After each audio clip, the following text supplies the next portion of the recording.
দেখো গাইজ রোদ, এই রোদটার মধ্যে বেরোতে ইচ্ছা করে। দেখো অবস্থাটা দেখো, রোদ মনে হচ্ছে একদম খেয়ে ফেলবে। দেখো রোদ্রের অবস্থা, কি রোদ উঠেছে, একদম তাকানো যাচ্ছে না রোদ্রে গো।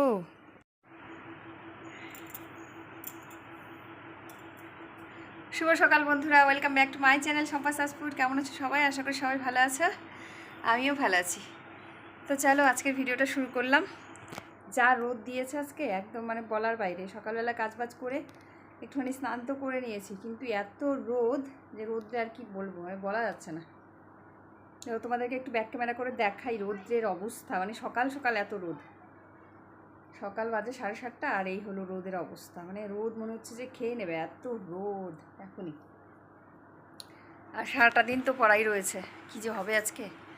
তো সায়ন যাবে স্কুলে, সায়নের জামা প্যান্ট ইস্তারি করতে হবে। স্কুল ড্রেসটা একদম ইস্তারি করা নেই, এখন ওদেরকেই দিব আব্বাটাকে ইস্তারি করার জন্য। আর আমি ঝটপট করে যাবো রান্নাঘরে, কিছু একটা করি। খেয়ে দিয়ে যাবে স্কুল, বাস তো বেরিয়ে পড়বে। তো চলো ঝটপটাকে রান্নাঘরে যাই, কিছু একটা করে নিয়ে আসি, তারপর কথা হবে। তো এই দেখো, তোমাদেরকে বললাম না যে ওদের দুজনকে বলবো ইস্তারি করে নিতে। তো এই যে এখন দুজনে মিলে স্কুলের শার্ট প্যান্টটাকে আয়রন করছে। এই যে বাবা ধরে দিচ্ছে, তো ছেলে করছে, দুজনে মিলে বিছানার মধ্যে। তো করতে পারছে না। আর প্যান্টটার কী অবস্থা হয়েছে দেখো, একদম রুই রুই উঠে গেছে, কীরকম হয়ে গেছে। তো ভালো করে একটু ইস্তারি করলে কিন্তু ঠিক হয়ে যায়। একটু জল ছিটিয়ে নিয়ে তারপর ইস্তারি করতে হয়। তো এই ছোটো ছোটো কাজগুলো সব বাচ্চাদেরকেই কিন্তু শিখিয়ে রাখা দরকার, সব বাবা মাদেরই। কারণ ওদের হাতে, নিজের হাতে করালে এই ছোটো ছোটো কাজগুলো ওদের শেখাও হয়ে যায়, আর মনে করো অভ্যাসটাও ভালো থাকে। তো সেই জন্য আমি টুকটিকি জামা কাপড় ওকে দিয়েই আয়রন করাই, এতে ভালো হয়। তো ওর বাবা বলছিল এখানে একটুখানি জল ছিটিয়ে ছিটিয়ে তারপর কর। তো চলো ওরা এখন এটা করতে থাকুক, আমি আর এদিকে সময় নষ্ট করবো না, রান্নাঘরে চলে যাই ঝটপট, গিয়ে রান্না করে আসি, তারপর দেখা হবে আবার। তো এই দেখো রান্না করেছি, এই যে ফ্যান চলছে কিন্তু একটু ফ্যানের আওয়াজ হবে, কিছু করার নাই, ফ্যান বন্ধ করা যাবে না।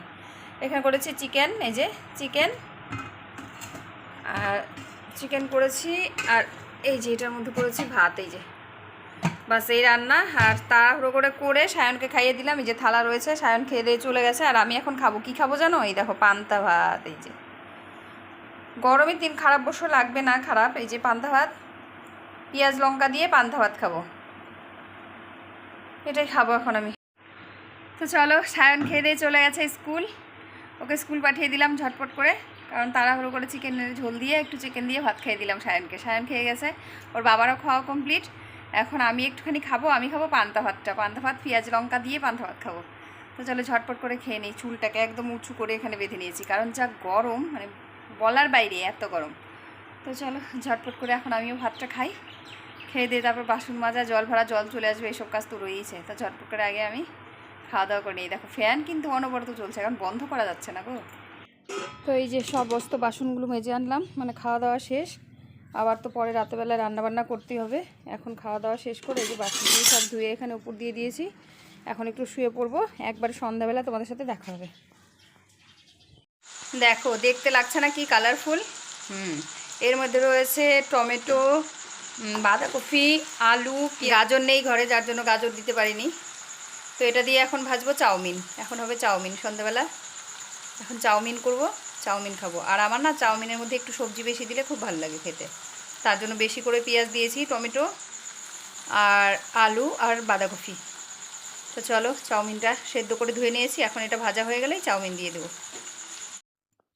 তো গাইস ফাইনালি আমার চাউমিন হয়ে গেছে রেডি। এই যে থালার মধ্যে বেড়ে নিয়েছি, এখন চাউমিনটা খেয়ে দিয়ে তারপর যাবো রাতের রান্না করতে।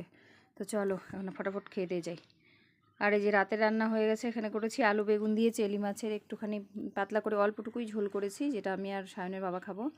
আর এদিকে করেছি এই যে চাল কুমড়ার ঘন্ট। তো এইটুকুই আমাদের আজকের রাতের খাবার। আর সায়নের জন্য একটা ডিম সেদ্ধ দিয়ে দিয়েছি, আর সকালের একটুখানি মাংস রয়ে গেছে, ওটা দিয়েও খাবে। তো চলো খাওয়া দাওয়া করে তারপর দেখা হবে। তো গাইজ এখন বাজে রাতের 9:30। এখন কার ঘরে মোমো নিয়ে আসে বলো? তো রান্না শেষ। আর এদিকে দেখো আমি ঘরে এসে কেবলই ফ্রেশ হয়ে একটু বসলাম। তো এদিকে সায়নের বাবা ডিউটি থেকে চলে এসছে, আসার সময় মোমো নিয়ে এসছে। এই যে তো আমি জানি না এর মধ্যে কী ছিল, টেবিলে এনে রেখেছে প্যাকেটটা, আর বললো খুলে দেখো। তো সেই জন্যই খুলছিলাম, খুলতে খুলতে দেখলাম বাবা এর ভিতরে মোমো রয়েছে। যদি জানতাম যে এখন মোমো নিয়ে আসবে, তাহলে আমি আর আজকে ওই চাউমিনটা করতামই না। তো চলো নিয়ে এসছে, ফেলবো তো না, খাবোই। আর আমি মোমো খেতে ভীষণ ভালোবাসি, দরকার হয় রাতের খাবার ভাত খাবো না, কিন্তু মোমোটা তো খাওয়াই যাবে। তো এদিকে নাকি 2 প্লেট নিয়ে এসেছিলো, একটা সায়ন খেয়েছে, আমি জানিও না, আমি রান্না করেছিলাম, বললো তুমি যখন রান্না করছিলে তখন সায়ন খেয়ে নিয়েছে, তো এটা আমার। এখন আমি এই মোমোটা খাবো। চলো মোমোটা খাওয়া দাওয়া করি, ততক্ষণ মোমো খাওয়া দাওয়ার পর একটুখানি রেস্ট করবো, কারণ এখনই তো আর ভাত খাবো না, যেহেতু চাউমিন খেলাম, মোমো খাচ্ছি, তো ভাত খেতে খেতে 11টা সাড়ে 11টা বাজবে। আজকের ভিডিওটাকে আর বেশি বড় করব না, পরে আর ক্যামেরা অন করবো না, কারণ আমার মোবাইলে একদম চার্জ নেই। এখন চার্জে দেবো, মাত্র 3% চার্জ দেখাচ্ছে জানো, এখন চার্জে দেবো। চলো এখানেই শেষ করছি, সবাই ভালো থেকো, সুস্থ থেকো। কালকে আরেকটা নতুন ভিডিওর সাথে তোমার সাথে দেখা হবে। সবাইকে গুড নাইট, টাটা।